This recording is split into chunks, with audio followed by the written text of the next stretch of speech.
شروع اللہ کا نام لے کر جو بڑا مہربان نہایت رحم والا ہے۔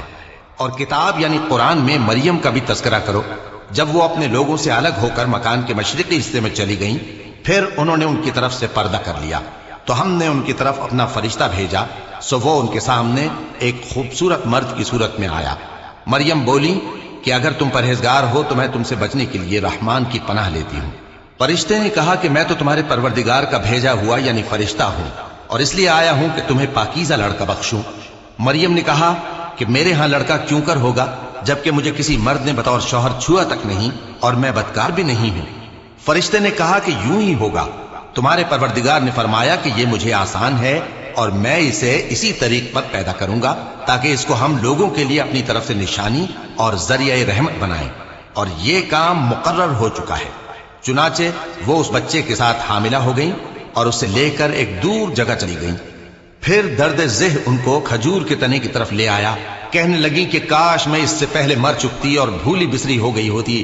تب ان کے ٹیلے کے نیچے کی جانب سے فرشتے نے ان کو آواز دی کہ غمناک نہ ہو، تمہارے پروردگار نے تمہارے نیچے ایک چشمہ پیدا کر دیا ہے، اور کھجور کے تنے کو پکڑ کر اپنی طرف ہلاؤ، وہ تم پر تازہ عمدہ کھجوریں گرائے گا، تو کھاؤ اور پیو اور آنکھیں ٹھنڈی کرو۔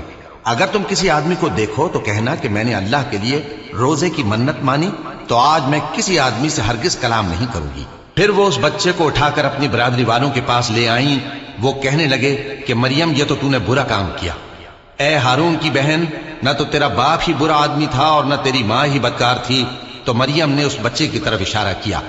وہ بولے کہ ہم اس سے کہ گود کا بچہ ہے کیسے بات کریں؟ بچے نے کہا کہ میں اللہ کا بندہ ہوں، اس نے مجھے کتاب دی ہے اور نبی بنایا ہے، اور میں جہاں ہوں اور جس حال میں ہوں اس نے مجھے صاحب برکت بنایا ہے، اور جب تک زندہ ہوں مجھ کو نماز اور زکوٰۃ کا ارشاد فرمایا ہے، اور مجھے اپنی ماں کے ساتھ نیک سلوک کرنے والا بنایا ہے اور سرکش و بدبخت نہیں بنایا، اور جس دن میں پیدا ہوا اور جس دن مروں گا اور جس دن زندہ کر کے اٹھایا جاؤں گا مجھ پر سلام ہے۔ یہ مریم کے بیٹے عیسیٰ ہیں، اور یہ سچی بات ہے جس میں لوگ شک کرتے ہیں۔ اللہ کو شایع نہیں کہ کسی کو بیٹا بنائے، وہ پاک ہے۔ جب کسی چیز کا ارادہ کرتا ہے تو اس کو یہی کہتا ہے کہ ہو جا، تو وہ ہو جاتی ہے۔ اور بے شک اللہ ہی میرا اور تمہارا پروردگار ہے، تو اسی کی عبادت کرو، یہی سیدھا رستہ ہے۔ پھر اہل کتاب کے فرقوں نے باہم اختلاف کیا، سو جو لوگ کافر ہوئے ہیں ان کو بڑے دن یعنی قیامت کے روز حاضر ہونے سے خرابی